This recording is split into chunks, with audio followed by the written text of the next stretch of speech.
जो कमज़ोर आदमी होता है वो 25 आदमियों की ज़रूरत महसूस करता है, 50 आदमियों की ज़रूरत महसूस करता है एक को हराने के लिए, पर उनमें ऑलरेडी संगठन है ही नहीं।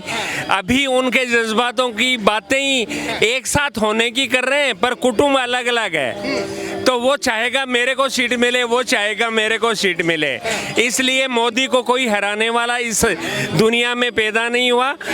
हाँ, और वो अभी भी है, वो कर्मठ नेता है और इस बार भी बीजेपी ही आएगी। इतना विश्वास क्यों है सर? विश्वास वक्त का है।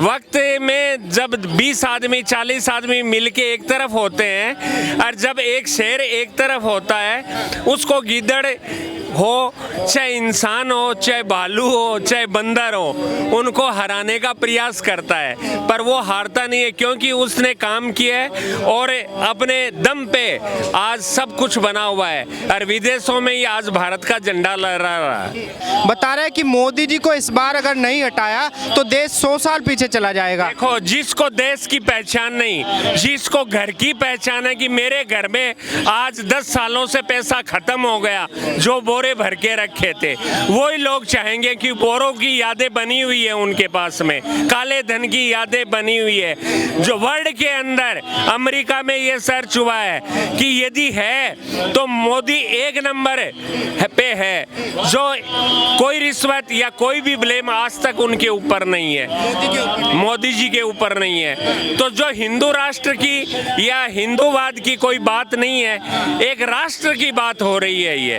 राष्ट्र हिंदू राष्ट्र है, आज मोहम्मडन कंट्री भी है और कंट्री भी है, तो क्या दिक्कत है? हिंदू हिंदुस्तान है तो हिंदू राष्ट्र क्यों नहीं हो सकता? नहीं सर, कांग्रेस बोली है कि भाई मोदी जी के पास में अनुभव नहीं है, एक्सपीरियंस नहीं है सरकार चलाने का बिल्कुल भी।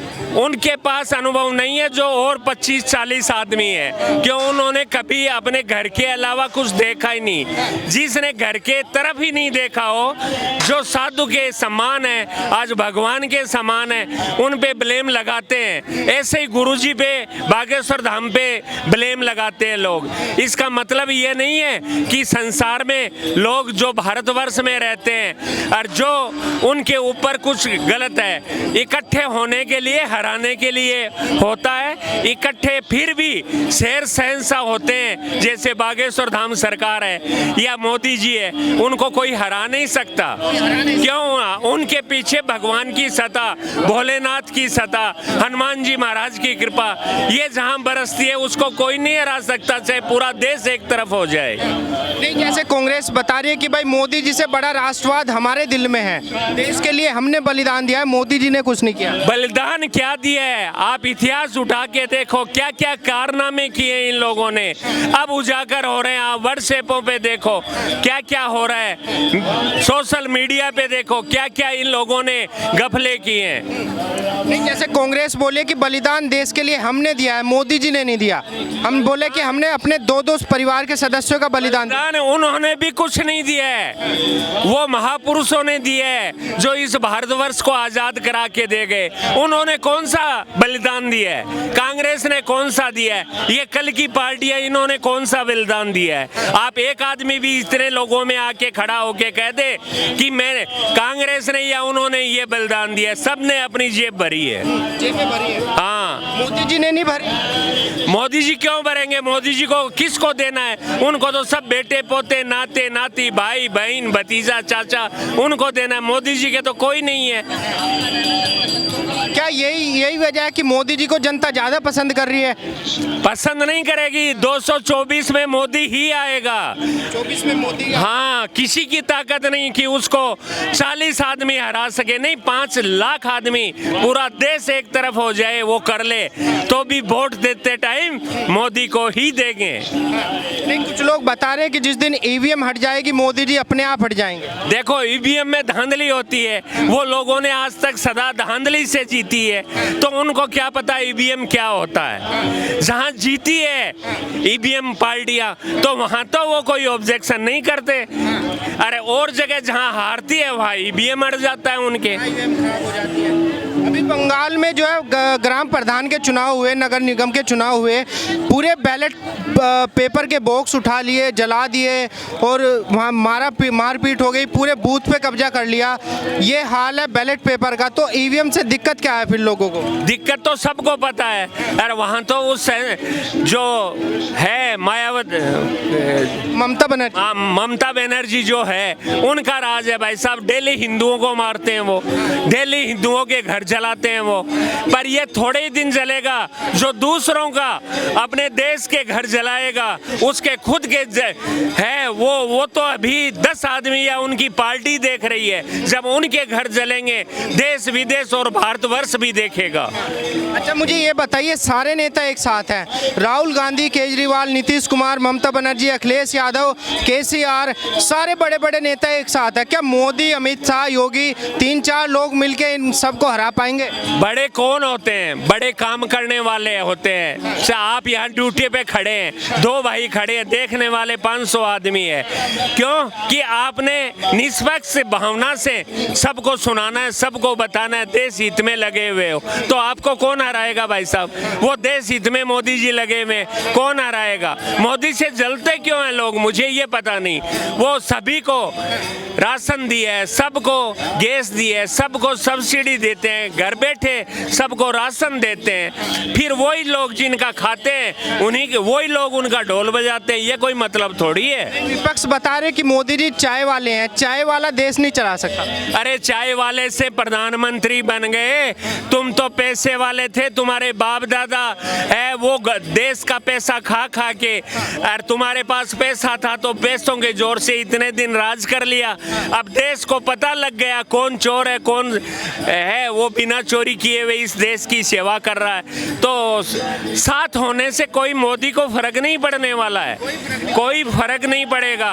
वो अपना टाइम पास कर रहे हैं। जब वोटिंग टाइम आएगा, हिंदू सारे के सारे मोदी को वोट देंगे।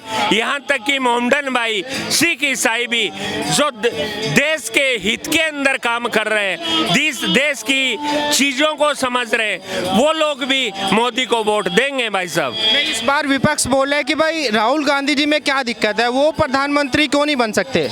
राहुल गांधी भाई साहब जिससे है वो पार्टी नहीं समी, कांग्रेस की धज्जियां उड़ा दी, तो वो क्या देश को संभालेंगे? एक पार्टी और एक देश में कितना फर्क है। पार्टी नहीं संभाल पाए राहुल जी। हाँ, कहाँ संभाल पाया है? पूरी दुनिया को पता है। अब तो रोड पे आ गए, धान के खेत में जा रहे हैं, किसानों के पास, मजदूरों के पास, बाइक के मैकेनिक के पास में जा रहे हैं, बता रहे हैं कि गरीब जनता से जुड़ गए राहुल गांधी जी। देखो, किसानों के या कोई भी मजहब का या कोई जाट है, कोई भी है, पर जब वोटिंग टाइम आएगा उस टाइम में वो मेला देखने जाते हैं उनकी यूनियन में। क्यों? कि खाना फ्री है, देश का पैसा है उनके पास, रहना फ्री है, गाड़ियां फ्री है, तो जलवा देखने जाते हैं। वोटिंग टाइम में तो मोहर सिर्फ कमल पे ही लगेगी, कमल पे ही लगेगी। हाँ, पूरा विश्वास है। पूरा विश्वास नहीं, पूरे देश को विश्वास है। मेरे विश्वास से काम थोड़ी चलेगा, पूरे देश को विश्वास है। जलवा देखने कोई भी जा सकता है, पर वोटिंग टाइम में मोदी ही आएगा। क्योंकि मोदी हिंदू, मुस्लिम, सिख, ईसाई इनमें कोई फर्क नहीं समझते, इसलिए मोदी आएगा। नहीं, जैसे अभी हाल ही में एक ग्रेटर नोएडा में एक महिला आई है पाकिस्तान से, बता रहे हैं कि अगर एक महिला देश के अंदर आ सकती है तो सिक्योरिटी कितनी मजबूत है देश की, ये दुनिया को पता लग गया। देखो, पाकिस्तान से आए चाहे अफगानिस्तान से आए, जो गलत करेगा वो मरेगा, है कि नहीं है? अब वो महिला आई है ग्रेटर नोएडा में, तो उनकी जाने की तैयारियां भी है। आज उस महिला के पीछे देश लगा है, वैसे ही यदि कांग्रेस के पीछे पहले ही देश लग जाता, जो विदेशी महिला कांग्रेस की बहन आई है उनके पीछे लग जाता, तो ये हालत होती नहीं भाई साहब, होती नहीं। उन्हीं की वजह से हुआ है। उन्हीं की वजह से हुआ है, उनकी पार्टी की वजह से हुआ है। उन्होंने अपने घर देखे, उन्होंने देश नहीं देखा। देश ने वाला जिंदा रहेगा और ये पीढ़ियां डल जाएगी, लास्ट में हिंदू राष्ट्र ही बनेगा और सब संपन्न तरीके से इस देश में रहेंगे राम राज्य की जैसे। जैसे अभी मोदी जी फ्रांस में गए, फ्रांस के अंदर भी अब जो है भारतीय रुपयों में व्यापार होगा, यूएई वहाँ से भी भारतीय रुपयों में व्यापार होगा। तो क्या लगता है मोदी जी कुछ कर रहे हैं देश के लिए, सिर्फ एक तरीके से जनता को बहला फुसलाने की बारी हो रही है? देखो यूएई है, यूएई एक मोमडन कंट्री है, उसके बाद में भी वहाँ राम मंदिर इतना सुंदर और इतना भव्य बना है और वहाँ की सरकार ने बनाया है।